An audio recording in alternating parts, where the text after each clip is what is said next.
Well, former President John Kufuor says presidents, not just Nana Addo Dankwa Kufuor, should have no difficulty in reshuffling their ministers. According to him, that actually breeds a new idea and some sort of ingenuity into government. In the last few days, members of the NPP side of Parliament have been asking the president to try and reassign or dismiss the finance minister, Ken Ofori-Atta. And of course, they claim that he's been underperforming. Speaking on calls for a reshuffle, former President John Kufuor, in an interaction with the Institute of Economic Affairs at his residence in Peduase Monday, indicated that presidents must not have difficulties in reassigning their ministers. No, I didn't reshuffle just for the frequency of it. No. Any shifts I made, like I mentioned, Mrs. Asma, I liked her so much. May she rest in peace. And she helped me so much when I was canvassing to become president. Western region, she ran a small loan scheme herself before we came to power. And in the way she contributed was establishing Maslow. And so when we got into power, I said, women and children, and she was trying to do it. But along the way, I saw that she wasn't pulling the support I expected from the ladies, the women. When I say ladies, I mean the women generally. And especially the younger women, she was a bit aged. So I sensed, and we wanted the young people to get enthused with our efforts. So I looked, and then I will mention the one who is Ghana's ambassador to America now, Halima, young, smart. I saw that she would bring on board the young people, the women generally. So I said, perhaps Mrs. Asma would be more effective going to the fisheries to open the place up for us. So that's how I did the reshuffle. And Halima came on board, and I think Halima it seemed to be making the impact with the young people. The women generally, we were talking, fighting teenage pregnancies and all those things. So perhaps the younger people. So that's the rationale. So I didn't reshuffle just for the sake, but we were watching. The president's role is like a coach, not just a team leader. A coach. You have to know what your ministers are doing, whether they are being positive or whether you think they are just being average. When you should expect more of them, then you should have the courage to say, please, you don't belong here, go there, or perhaps sit aside. That's how I did mine. And that thing should not be like seasonal, it should be continuous. Former President John Kufuor. Let me bring in now Dr. Essa Santi, political scientist at the University of Ghana. Thank you, Doc, for your time. So he says that a president must be like a coach. Basically, we're not sure if he's referring to President Kufuor, but of course, his later background by giving experience of what happened during his tenure. In the wake of the calls for the dismissal or either a reshuffle, which would include reassigning Finance Minister Ken Ofori-Atta, what should we be making of this statement coming through from the former president? Good afternoon, Blessed. I think it's a good call, and whether we like it or not, it points to this government that there's a need to reshuffle ministers from time to time. The essence of reshuffle is to do a lot of things. One, to inject fresh energy into the system so that whoever is not performing up to expectation, you are able to change that person and then get a new person on board. Another important aspect of it is that when you reshuffle, you are able to bring in, a lot of people, or you are able to close a certain gap. For instance, if you have a generational gap, you want certain categories of people to be in to represent a certain interest, you are able, through reshuffle, bring the person in. So it's an all-important exercise that needs to be carried out religiously and from time to time. Why do we reshuffle? The more important reason is that you want performance, because every government, at the end of the day, you go to the people to renew your mandate, And you go there on grounds that you have work, for which reason you need what? A renewal of your mandate. So if you don't reshuffle your team, they will not be able to deliver. It doesn't matter how loyal they will be. If the person is an incompetent person, you don't hesitate at all to crack the whip and throw that person out. If you see this government, it has a lot of difficulty. We haven't seen, we've seen very few reshuffled, one or two. But we are where we are simply because of poor performance and other factors. So if the president continues to say that, yes, my, ministers are performing and all that, you and I know that that is not the case on the ground. I don't, and I don't intend to be fixated on the finance minister, but of course his case has been recent. Even in Parliament, we saw some NPP MPs asking for his reassignment or dismissal. That did not happen. Why? And what do you suspect is that difficulty of the president in simply taking that action? For the Minister of Finance, I don't know the reason, and I can't speak for the president.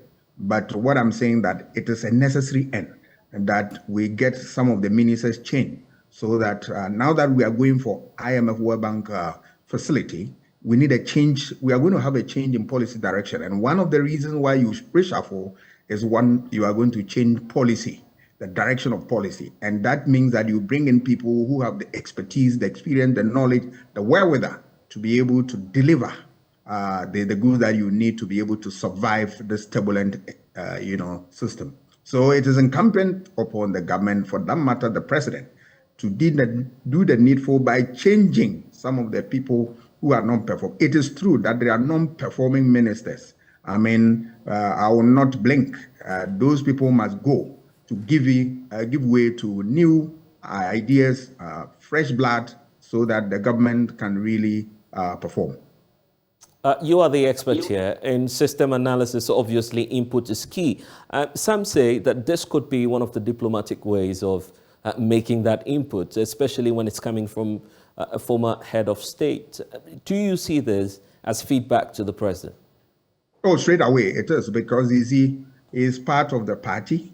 He has ruled this country and he's now on retirement. He will not want to sit down when things fall apart, when he has something to share. And that is all statesmen they do all over the world, that when the going gets tough, you can count on them. They will come with ideas that are not corrupted, that are genuine and sincere. So I think that it is important for the government to give it a hearing and then do the needful. The reshuffle people are talking about is not the case that they just want it, but we are not seeing performance, so to speak. So in order for the government to perform and be able to live up to expectation, it is important that the government take this advice seriously. Doc, is it all bad when you have a president who says, let's keep my ministers, keep them as long as you can so they can master the job? Oh, if you are keeping incompetent ministers in office, what do you expect? Are you expecting results, or you are expecting failure? All right. I'm not sure the president wants failure. So it is important that those, of course, not all of them are not performing. The few ones who are not performing, he must muster the courage to get them out of his government and bring in people who can deliver. There are a lot of human resources in this country that when you give them the opportunity, I bet you they can deliver without a blink of eye. There's a lot of suspicion that part of the reason why the president is unfazed about public opinion, whatever feedback it is that is coming from rank and file of the party, is simply because, politically speaking, there's nothing at stake for the president. He's not running for elections again, and so he could go ahead and implement whatever policy he thinks he can. I disagree with that position, because I'm not sure the president wants the party to end after his exit. Not at all. I don't speak for the president, but no president will do that, especially he, for instance, who has toiled, gone through the pains and aches, and then he has been where he is, and that he wants to see the demise of his party after he has exited. No leader does that. And that it is only the reason, which I don't know, why he's not changing them, but far from it, that the president doesn't care a hoot about what happens to his party and all that. If that is the thinking of the president, I'll be so surprised. And I'm not sure that is the thinking at all. It is because of certain factors that you and I are not privy to, but other than what you're saying. And in fact, the conversation brings up the powers invested in the president by the Constitution. Part of the reason why, of course, we have the former president speaking. That forum was for constitutional reform. I mean, conversations surrounding that. And part of the issues that came up has got to do with the powers giving to the president of the republic.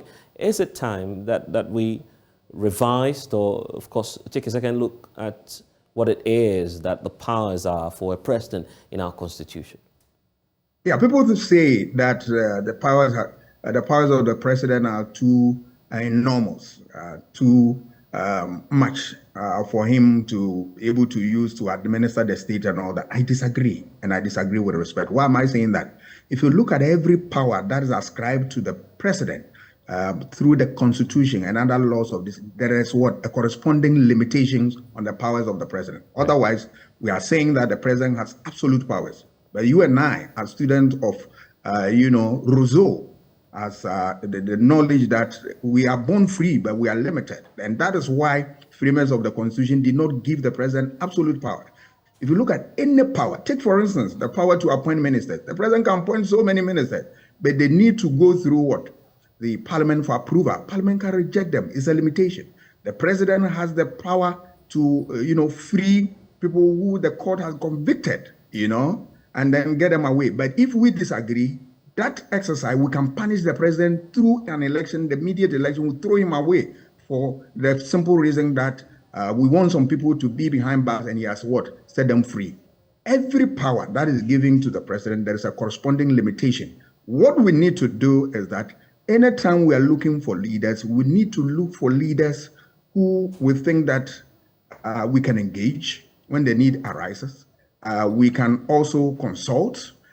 We can have dialogue with.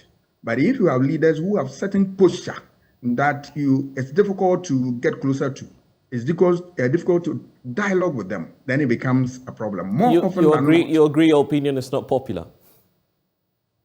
Well, that's my opinion. That put me, that is the beautiful aspect of it, it is my opinion. What we are saying is that when you look at, more often than not, when we select people based on party tradition, based on ideology and all that. Right. It is about time we look at these things critically and select people that we think that can deliver. I'm not saying that we're wrong in selecting Mr. President today, who's the leader. No. But I'm saying that there are lots that we need to consider when some of these things come up. And then we pose questions to them. Some of them we have to even force political parties to put in the manifesto. Looking at the conversation you are having with the finance people and all that, my impression is that next time we are going for election, we should be making important decisions to the fact that we want to be sure that political parties or those who win power will not send it to IMF, World Bank. Anybody who does that, we should have the courage to throw that party away next time we have opportunity to vote. Because if you look at the conditions, they are very difficult, very, very difficult. And it's beginning to, bite us so hard. And that's my submission. Finally, what do you see as that option in trying to convince the president, at least convince is the word, to have him carry out a reshuffle? Oh, if the president wants to do, I think he would do it. No advice. The president gets better advice from people who have surrounded him. And then he knows the focus and direction that he wants to take this country to. But the little that I can say is that I'm sure that the president wants to leave a legacy that will stand the test of time. If that is the case, then he needs to listen, because governance is nothing but a dialogue. And that when people suggest things, you need to listen. If they make sense, use them. But if you don't, and you want to run it as a monologue, there is a price to pay for that. Well, we'll see what the price will be, but we're grateful for your time here on The Pulse. I am also grateful. Asante joining us here on The Pulse.